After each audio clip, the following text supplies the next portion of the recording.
Y vamos con los próximos ponentes. Encantada de presentar a esos profesionales que son además de mi tierra, Italia. Y vamos a presentar primero a Cinzia Fontana, fundadora del estudio Amò Food Design, perdón.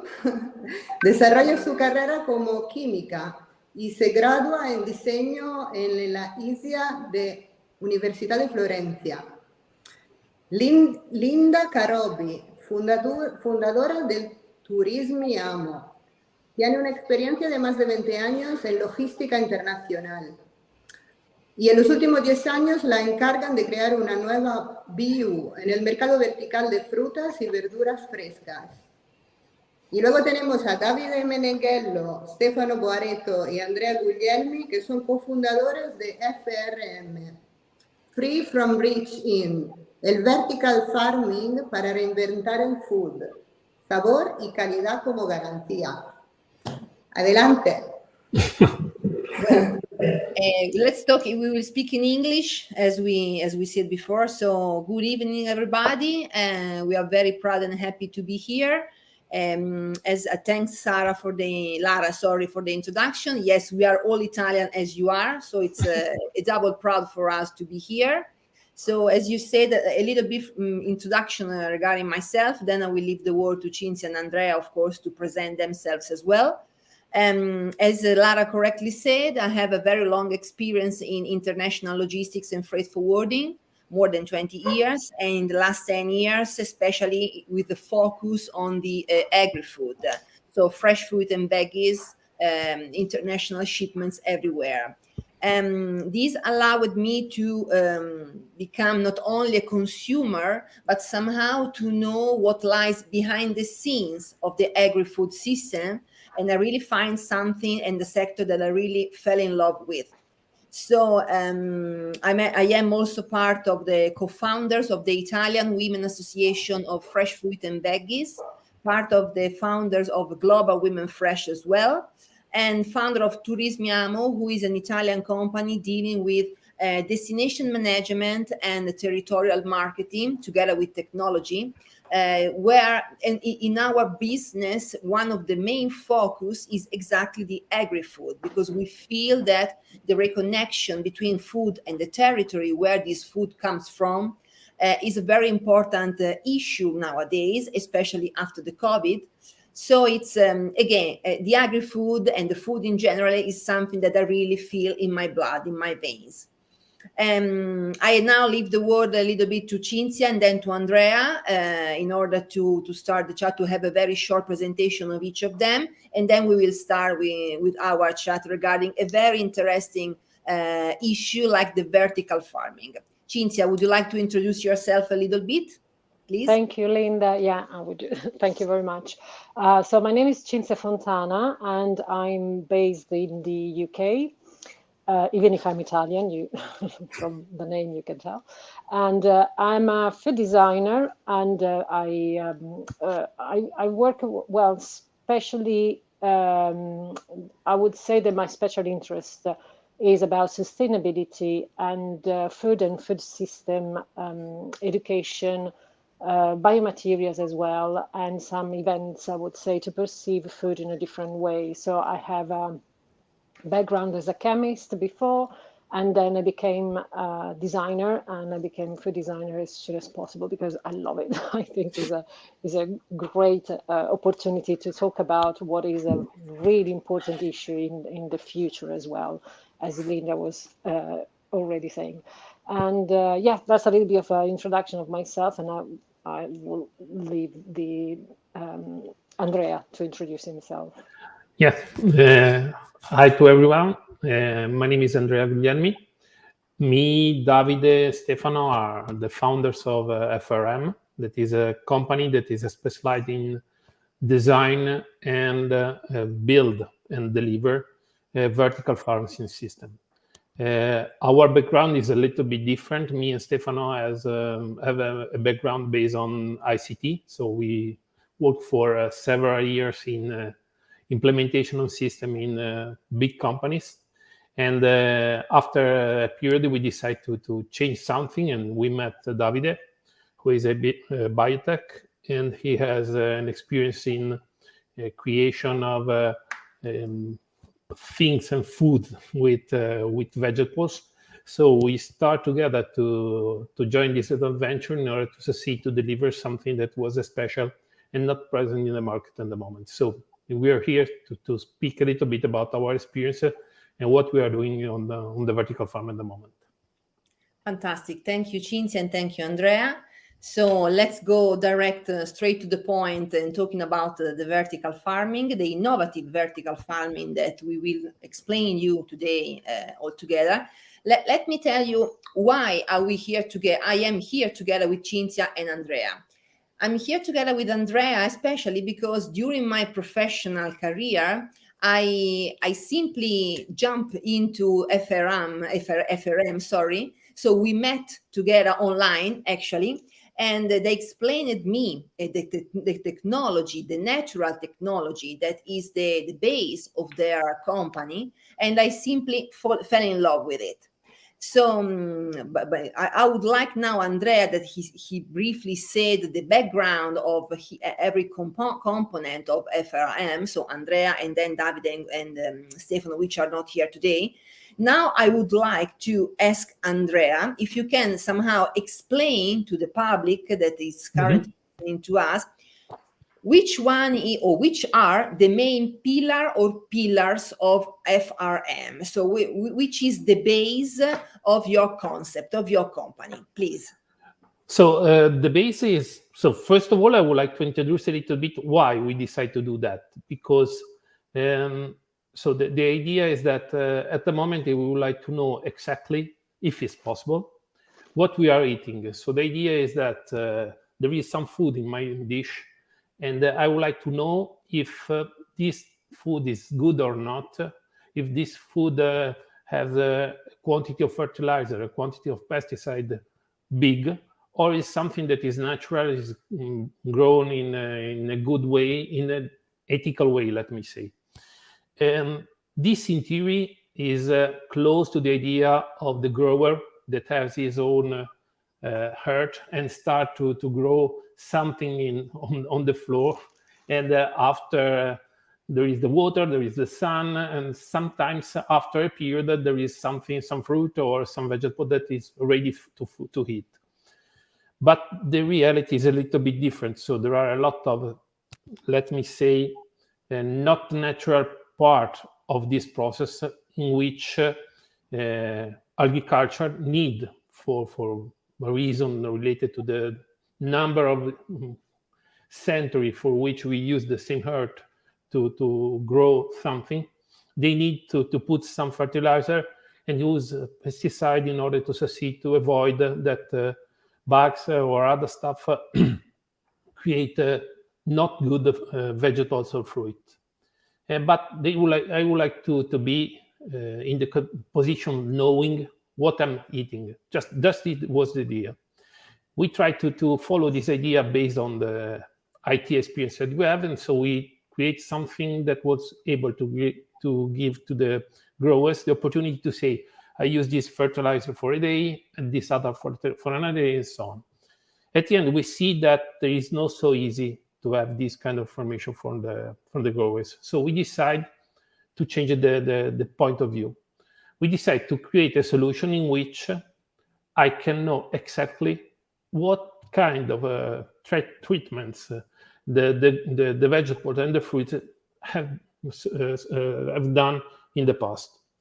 For this reason, the only way was to use vertical farming. So we look at the market to find a solution that was in line with our needs, and we found that there was nothing that is compliant with what are our needs for this kind of stuff. So we decided to start to build a solution that was based on some pillars. The first one was modularity. So in our name, FRM stays for Farming Revolutionary Models, because the idea is that I don't have to build a complete system at the beginning. I start with a small one, and using the technology is possible to increase in terms of a quantity of things that I can grow always in the same way. In this way, I can have a more modular approach to the system. The second one was to avoid, as if it's possible, as more possible, to waste anything. So we don't want to waste water, we don't want to waste heating, we don't want to waste fertilizer, we don't want to use pesticide. So according to that pillars, we decide to grow our solution, that is the vertical farm in aeroponics in high pressure. So can I say that is completely, it is based in a completely respect of nature. This is what basically is the aeroponic kind of agriculture.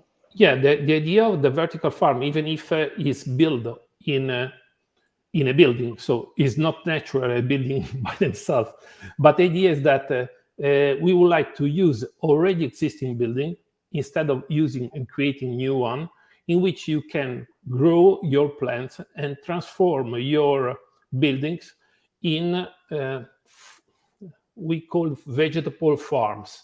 So it's a concept of having a farm in which it's possible to grow vegetables and fruits in complete respect of nature, without using new soil, because the world population is growing very fast. And each time that there is someone new on the earth, we need to use more soil to grow vegetable fruits. The idea is we don't want to use more soil. Sorry. So basically, you are developing a kind of agriculture that is going towards the natural and healthy and safe kind of food, and you're using pretty much what it was a revised ancient technology, because of course hydroponic was made. I mean, they started from the Babylonians and the Aztecs and the Romanians, so it's the Romans. So it's quite a long time ago, and it is completely natural, of course, and is based on natural elements. So the same thing would be for the aeroponic. But if, well, correct me if I'm wrong, but there is hydroponic and aeroponic are the two systems. They are basically at the moment in nowadays, I would say the most important kind of new technology, even if it's an ancient technology, but it's the new technology revised from the past. So I would like to ask you, which is the difference between the aeroponic and the hydroponic culture?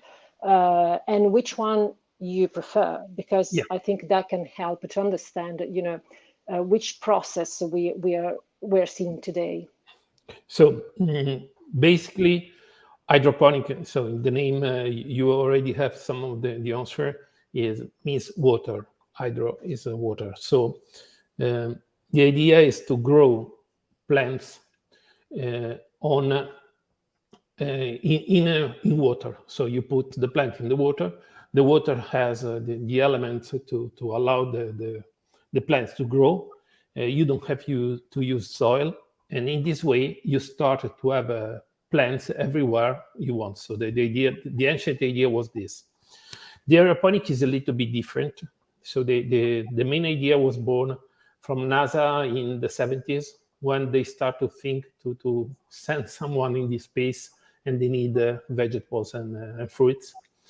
But the principle is more or less the same. But instead of having water, so the roots in the water, you have the roots suspended in the air, and then there is a fog that is generated from the aeroponic system.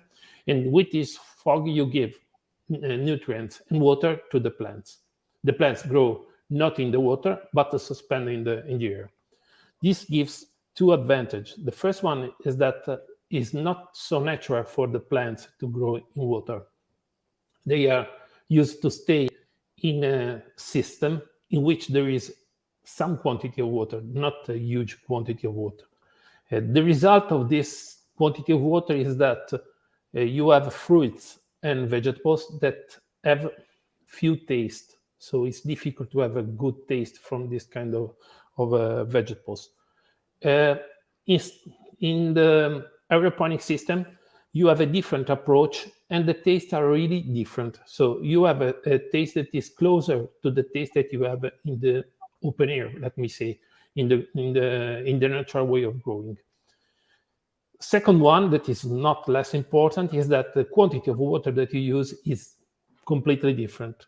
At the end, in terms of efficiency, compared to the standard way of growing vegetables, you have in both cases an advantage, because so you consume very few quantity of water.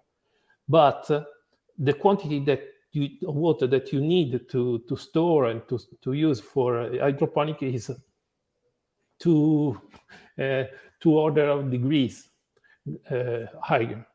So this means that you have to treat this water. So you have to avoid that there would be bacteria or other problems in the water, and you have to treat the water with something that is not natural. In aeroponics, the quantity of water that you move is very low, and in the meantime, you're always oxygenating the water, because with the fog takes the contact with from the drops with the air. So you have the water that is continuing changing, and it's not there is no need to create some treatment to treat the water. So in a way, we can say that aeroponic is more sustainable than the hydroponic. Yeah, because you don't have to recycle or you don't have to use plenty of water, for example, and you can use a less amount of, I think, elements as well, because they will be grabbed from the root immediately without be dispersed in the water, I think. This is the correct approach. This all the idea is that small is better. So if you use a small quantity of water, is better. If you use small quantity of nutrients, is better. So we work in a closed loop, and we would like to have the usage of 100%, if it's possible, of the water. So how it works, your cycle? I mean, you have like a cycle of life of your plants. Yeah, so we seed our plant or the other, and after that we put the plant in our structure, and with a cycle that could be over from 2 weeks up to 6 weeks. 6 weeks you are able to take the system. There are some important things related to the fact that we work in a closed loop. This means that we put water in the system. After that, we recover water from the humidification of the system, and we use the same water to continue our process. At the end of the process, we use all the materials that we have used are completely transformed in vegetable or fruits. So you also don't have any substrate, because No. you're not using any substrate in this kind of technology. And I this, think that makes a huge difference, because you don't have a lot of problem with waste. germs and So one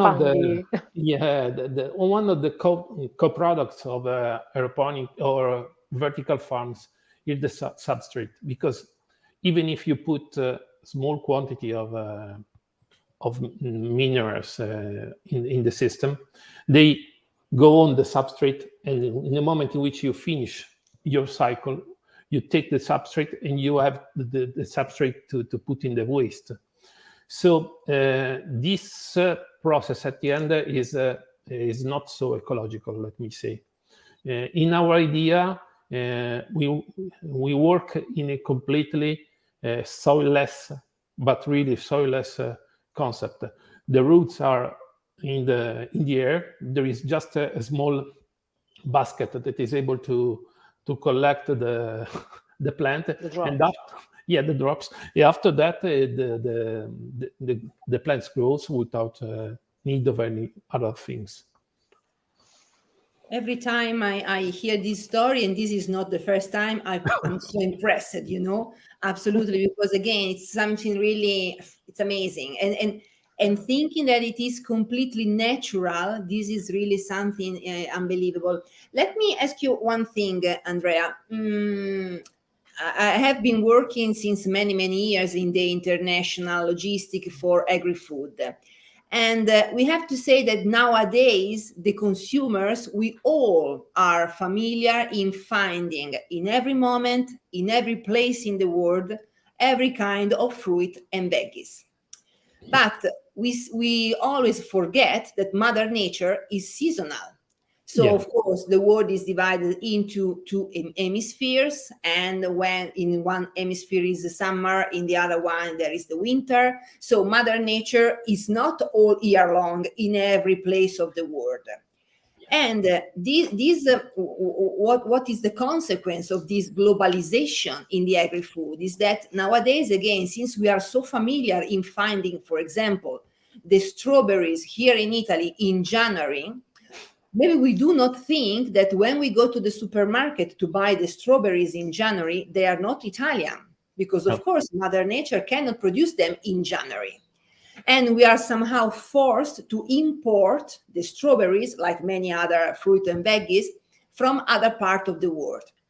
This, of course, is not very much sustainable, but nowadays even less sustainable. Why? Because the logistic is suffering a very big disruption since 2020, and the international logistic cost skyrocketed. So I mean, I am in this field since 20 and more years, and I never saw this kind of costs for air freight and ocean freight. So, of course, this means that if I have to import the strawberry in January from, for example, from Egypt, now in this period, it can cost me 10 times more than 1.5 years ago because of the incredible increase of the logistic costs.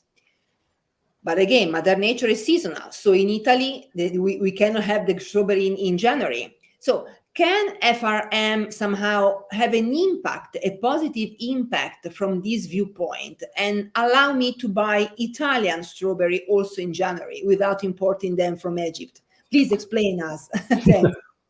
Yeah, this is the idea. So the idea is that in a system that is a closed system with controlled environment, it's possible to grow the vegetables or the fruits 360 days a year without changing the condition of the fruits. So I can decide to have fruits in different period of the year, and especially with no carbon footprint impact, first of all. Second, COVID give us another lesson. So there is not just a question of money, but it's also a question of availability. So if it's not possible to move anything on the border, there would be a problem. So we start to understand that the localization and put everything outside the country is not easy to manage, just in terms of opportunities and possibility of having the food for the daily life. So I'm not talking about something that is incredible, like I would like to have the white strawberries like in Japan. I'm talking of the daily life.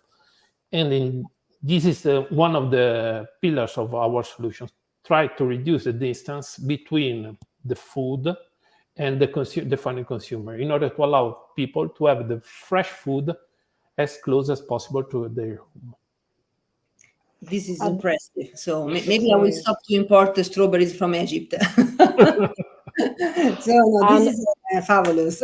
Go, Cinzia, go, please. This is really important as well for food design. When you think about the food system, I mean, we nowadays we are talking a lot about the impact of the food system distribution that we have around the world. As you said, Linda, is very difficult to find every kind of fruit and vegetable in every place produced in the actual place.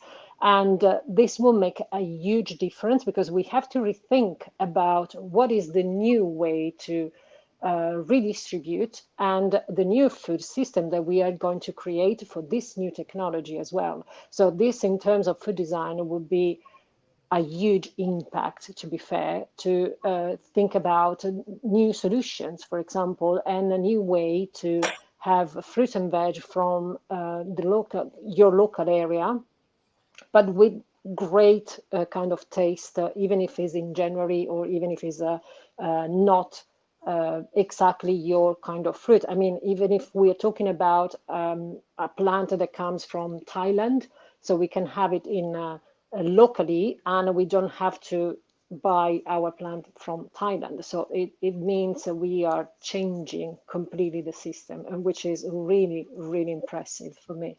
And another thing that I think is really important about your technology is I'm always very, very aware of the Mediterranean agricultural kind of issue that we have at the moment, which is, of course, very linked to water supply. Well, of course, the reducing the amount of soil that we have, because the sea are basically slowly grabbing some piece of land every year. And I think this technology, the agroponic technology, is really important for these kind of issues. And I think that can help to solve issues in the Mediterranean area, but not just that. Always it can go and lead the technology towards what is the 2030 UN agenda, which is really, really important. And I think you both know and already are familiar with all the points that we have for the agenda. Yeah, we know that Agenda 2030 is something that is very important for us. And also, so we start to see the impact of the weather changes that we have. So we start to think in a region like Sicily that we start to think to desertification. So it's not just speaking about the fact that the temperature is a little bit higher. So there are main changes that are occurring at the moment. So the pillars of the agenda seems to be the same that we have. So reduce the use of water, reduce the use of fertilizer, reduce or try to eliminate the use of pesticide. So we know that this is not easy to do in the traditional agriculture. So it's not someone's fault. So the problem is that earth was used for centuries. So each year, 2 or 3 times, we try to take vegetables from our earth and to transform the nutrients that are in the earth in vegetables. We enrich, we destroy, let me say, the earth, and this is the problem. So it's not easy to find a solution that is applicable to the standard way of cultivate. We need to think something different, and we think that this kind of different way of saying things with aeroponics is a good answer in order to succeed to reach this point as soon as possible. No, this is really completely aligned to what we are suffering nowadays in the world. Yeah. Because I mean, we have lack of water, lack of soil, which will be even more important in the next years because the population is due to grow in a very consistent way. But the soil to be cultivated will be less and less, still less, always less. So this is very important. Andrea, I would like to understand the thing. You said before that you are going to take the roots of the plants and you drop the nutritional issue, nutritional elements. Yeah. This means that maybe you can create some fruit, some plants ad hoc, so tailor-made for some specific needs from the nutritional viewpoint. For example, if I need more iron because I am very low in iron in my blood, you may cultivate natural plant with more iron, for example, just to make an idea. Yeah, this is the idea. So at the end, in order to succeed to grow a plant, need 14 elements. This is the basic one. Without that, the plant is not possible to grow. So we need this one.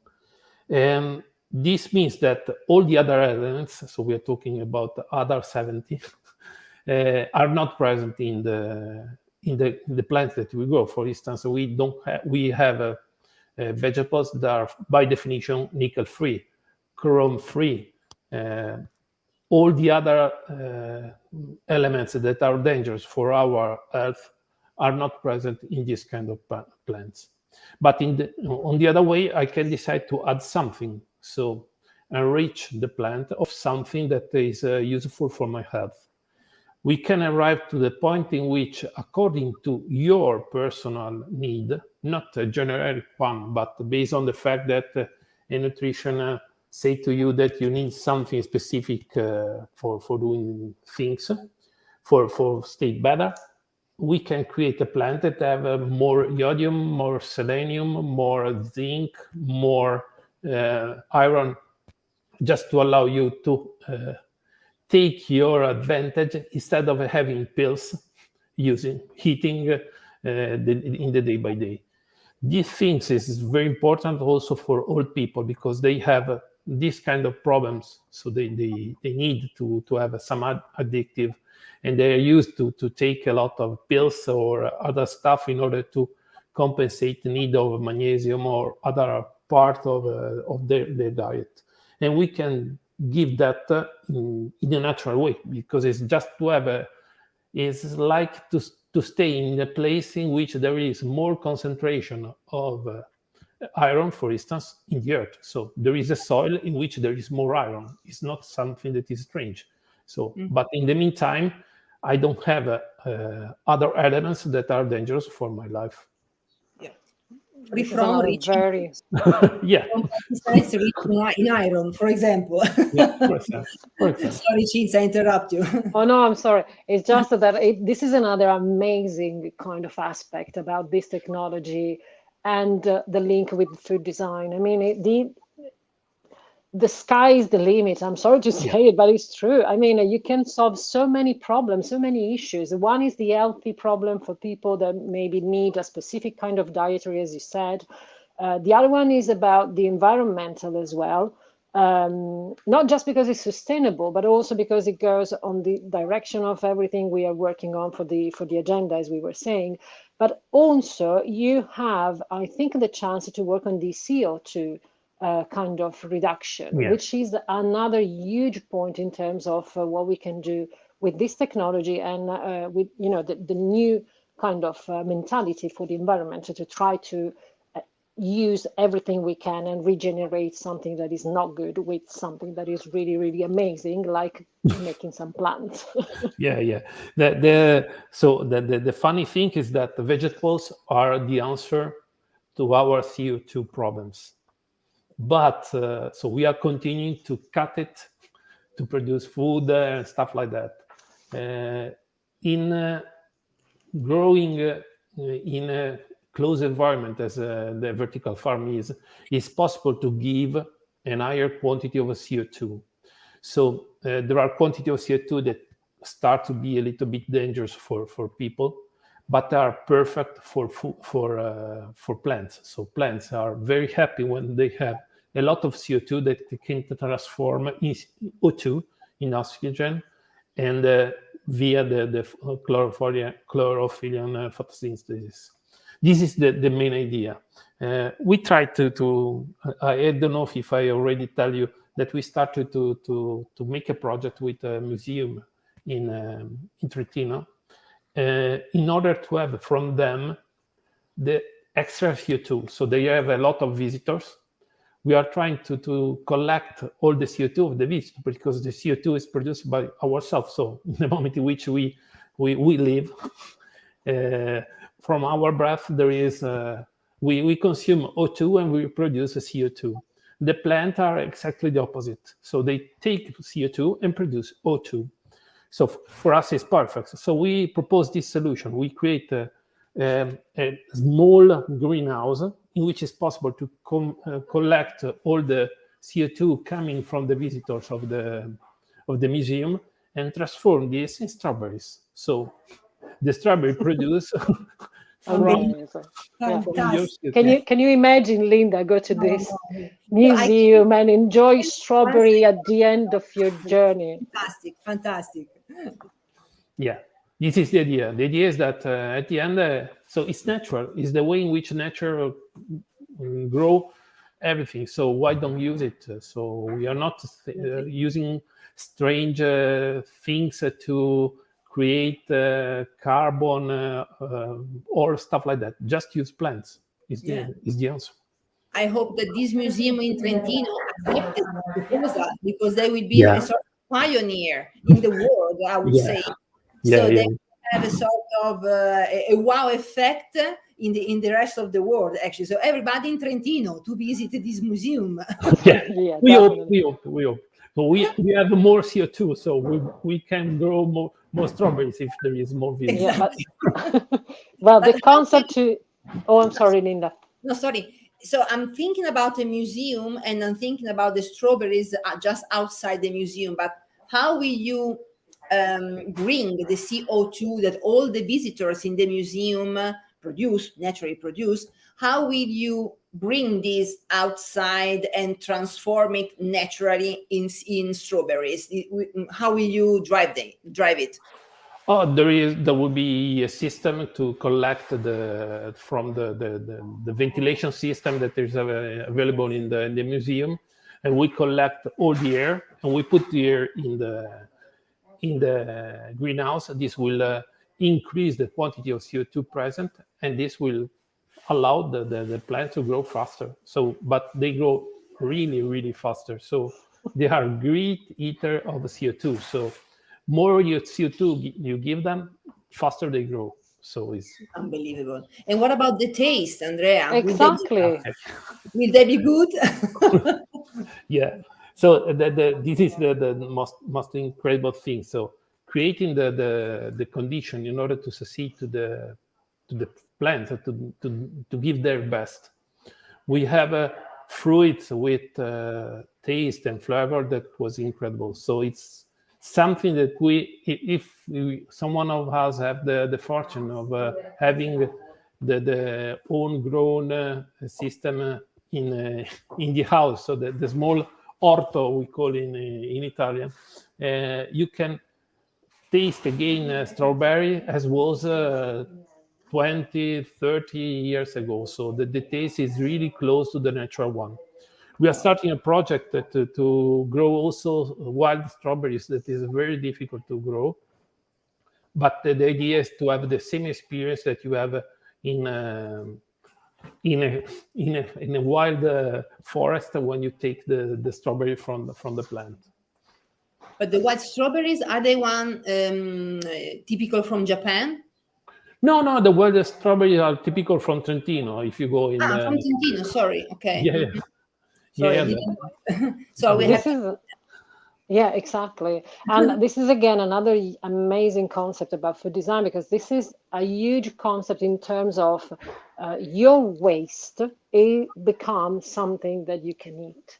But and I mean your waste is a CO2, which is really amazing, because it's it's something that we always have an issue with, and that we can transform this in a real experience, because you can go at the museum and have this experience throughout the visit to the museum, and at the end having the strawberry that basically are made with your little help, which is a very little, but it seems still like you're helping something to grow.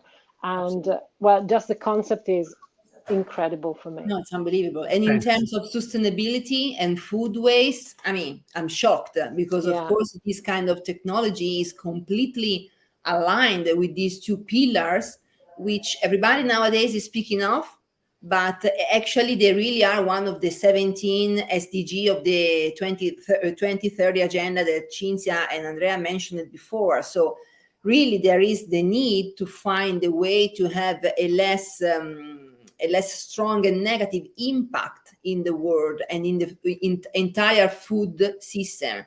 So, I mean, if food design really can be a part of it, can be an instrument to rethink, to redesign actually the entire supply chain of the agri-food system, together with technologies like FRM, this would be fantastic. Yeah, Definitely for sure. fantastic.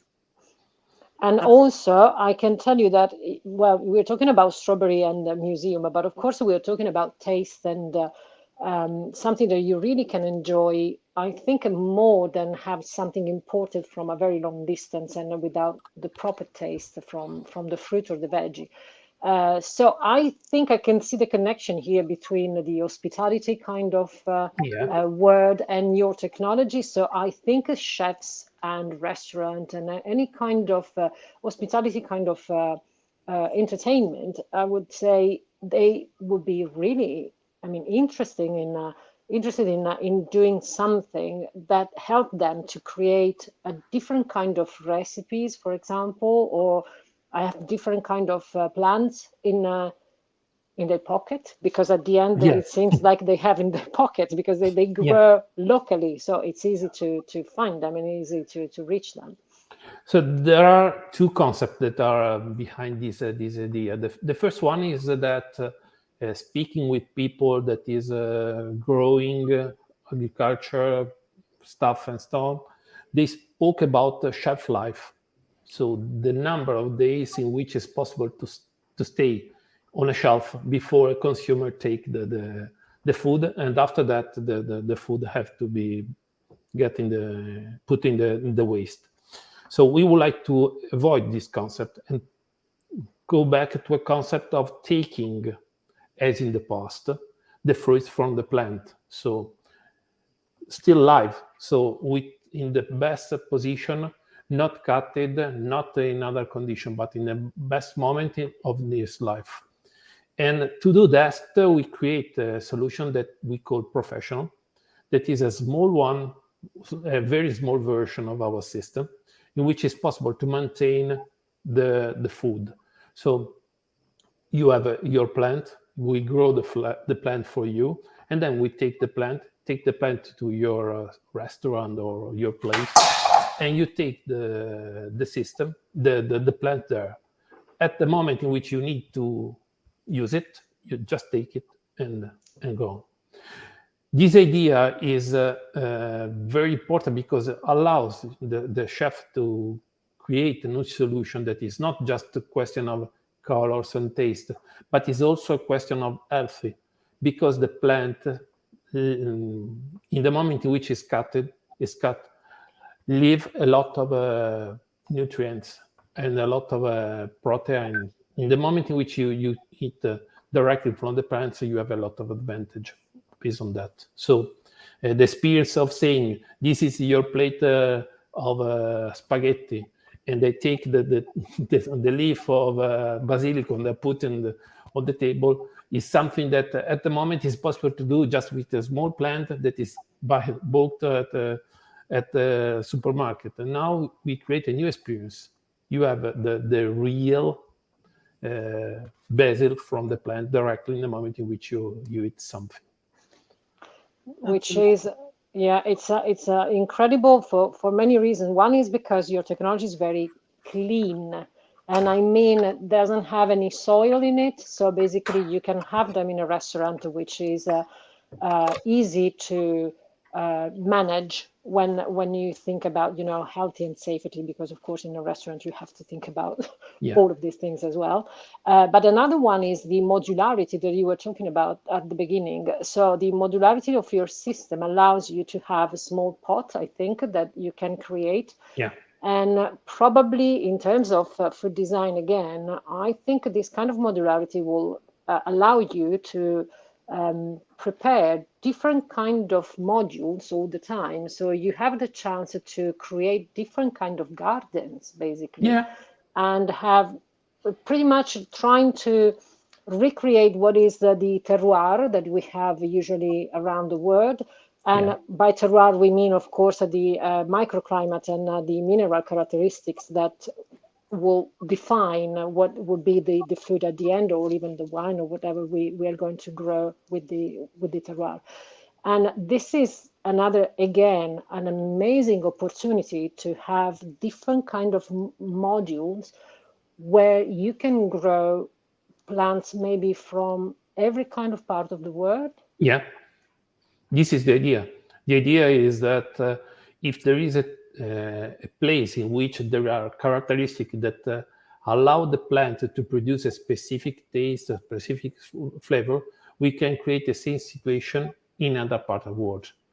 And doing this, we have two advantages. The first one is for sure the opportunity to taste something that is very specific and very far from us, without using transportation, without impacting on the climate, with a lot of using of CO2 or stuff like that. But the other one is that the idea is to create something that is very isolated. So we are not growing something in the earth of our garden. That could be interesting and maybe romantic, but it's a little bit dangerous, because if I start to grow something that is not in line with what are the characteristics of the local vegetables, I can create some damage. So the idea is that I would like to create something that is in complete respect of the earth. This doesn't mean that is the answer for everything. If you want to go to India to taste something locally, you can do it in the same way. So we are not saying we are the answer. We say, if you want to try this here, you can do it without any risk for the environment in which you are living. But also, I think this allows chefs to work in a very interesting way, trying to make a fusion between probably much product around the world that they don't have the chance to do now. So maybe they can design the menu based on what they can grow with your modular system. So they can design a menu that is really reflecting what they try to do with the fusion maybe of flavor from, I don't know, Italy and again Asia, or Italy and Sweden. Yeah. So maybe they can make a different kind of recipe that you can find around the world, just because they have the chance to grow plants here, or well, wherever they are, very locally, and they have the entire flavor and the entire property of the plants as well. So it would go in the plate and you will taste it, and it would be so different because it would be genuine. Yeah. If you think for a while to tomato, for instance, until Colombo didn't go in US for a trip, we never used that, and now is the base of our cuisine. So is a mix that can create new opportunity. Yeah. In that case, we was lucky because there was no impact. But on the other side, if you remember, there was an impact related to Leviti. So we have problems in the moment in which we take the grapes from US and we take the grapes here, and then there was a problems of a contamination. So we have to change something. So is the way in which you do that is relevant now. So maybe in the past we don't have this kind of knowledge of the possible impact of what we do. Now we know. So we have to find a way that is in respect of our environment, but allows everyone that need to try to make experience that maybe you can do once in the life. So, but why don't do it?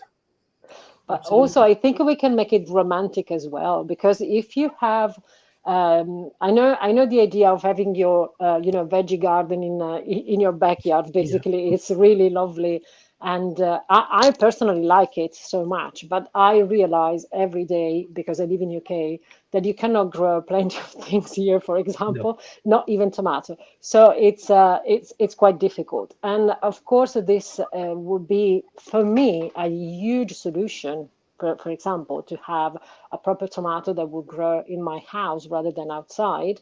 And again, this is another concept that it's really important for food design, is because we are talking about taking the outside and putting it inside. So the outdoor will be indoor, and this will change the way that we perceive the food, but also the way that we enjoy the food and experience the food. Because even we talk about the chef, that of course he can create different recipes as well, but we can also have some experience with the client. They go to the restaurant. So this kind of technology, I think, allows the client to pick his own kind of fruit, veg, or even plants, so like a basil, as you said before, and finish the plate where the plate is actually in front of him. So it would be part of the experience rather than just enjoy something that was created for him from the chef.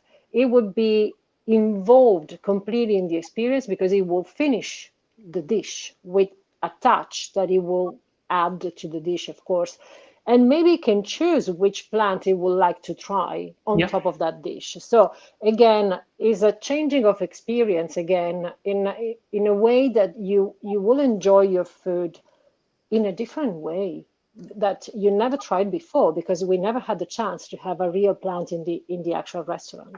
Yeah, that's right. So this is the idea. So in the first period of our experience, we try to grow every kind of plant from each part of the world, and we try taste that we never tried. So we tried something that was dry, because the only way to arrive here was dry. And now we try fresh, so that is completely different. So we have a different taste with different experiences. So it's very good also for the final customer. Much more for the chef, because they have the idea of what they would like to do, and what kind of taste they would like to produce. But the idea is that you are right. So at the end is a new way for the customer to try something that in other way was not possible for him at all. So many infinite kind of possibility. Absolutely. No, it's really infinite. You're right, Cinzia, because as Andrea and you were speaking, my mind was thinking about a lot of possibilities that can be catched with this technology. But Andrea, I mean, we are almost there with our hour, so I'd like to ask you one important thing. How can people come and somehow see how this technology works? So can we come all to Italy to visit you and understand better this technology? Because I think that the very important thing is that the people, and when I say people, I say chef, retailers, producers, consumers. They really need to understand and to convince themselves about the natural processes that you are putting in place, because this is very important nowadays. So how can we show to the people, generally speaking, about your process and technology? The main idea for us is to allow people to try directly, because words are important. I can show you a lot of photos, I can give you videos and so on, but I never try to allow you the opportunity to taste and to see what is meaning of having this kind of plants available in different periods of the year. So we have our system in Rovereto. We are based there in Trentino, in a lovely place. And there is the opportunity to try to see how our technology works, to taste directly the fruits. So we have strawberries and we have blackberries, and we are trying also to do something a little different. And there is also the opportunity to see what is the complete process and to try to understand better what is the technology. The idea is that if you want to try, we are there to show you how to do it. So it will be a pleasure to have people visiting us. So it's possible for us to give the opportunity to see and to try this kind of experience. I know that after the summer, you may organize some open days where you will invite people in order to touch with their own hands your natural technology, and moreover to taste the benefits, the incredible results that you may obtain with this. So this will be very important. So we are almost there with our hour, so I would like very, very much to thank Andrea and Cinzia for joining me in this very nice and interesting conversation. Sustainability and food waste and lack of water is something that we really experience every day nowadays. So technology like FRM, which can be definitely be married with the food design, are somehow helping to shape the new future of the entire agri-food system, which is something that we really need because we all need to eat healthy, but tasty as well. So we have to join these two important things, because sometimes people think, okay, this is healthy, but it's not tasty. Wow, with FRM, we have the combination of the two of them. Yeah, this is the idea. Yeah. So thank you, Andrea. Thank you, Cinzia. I leave the last words to you to add something. For me, it's enough. Thanks a lot for the opportunity to discuss about our technology. It's always a pleasure to speak about that. So even if I'm sure that in the moment in which you visit us, you will be astonished about the taste and the flavor that you can try. And it's fantastic to be in this kind of adventure. I would like to be to succeed, to have the opportunity to show everything to people, and also to have some chefs that try to do some experience with us. Absolutely. Cinzia, you have to bring some UK chefs to Italy to taste this technology. That would be amazing. And I think they will be blown away from the flavor that you have. So it's going to be fantastic. Absolutely. Yeah, I just want to say that I really think this technology is an amazing opportunity. Amazing opportunity. And I'm really happy and thankful to be part of this conversation, because I think it's really important. As Linda said, it's really important about, environment and healthy food, but also taste. So knowing that Andrea is, of course, working with this technology where the taste is basically one of the main part of it, is along with all the rest, of course, it's really, refreshing. Fantastic. So thank you again. Thanks for everybody that listened to us. If you have any questions in the next hours or days, we will be at full disposal. Hi, Lara.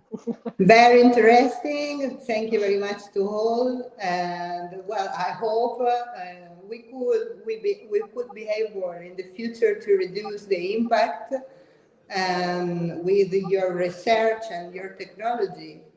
But with the very important thing, as you said, we are still able to enjoy the food, maybe even more than now, no? Yeah. This is very important, so, especially with the Italian people. We like to enjoy. Yes, definitely. Thank you very much. Thank you. Thank you. Bye. Bye-bye.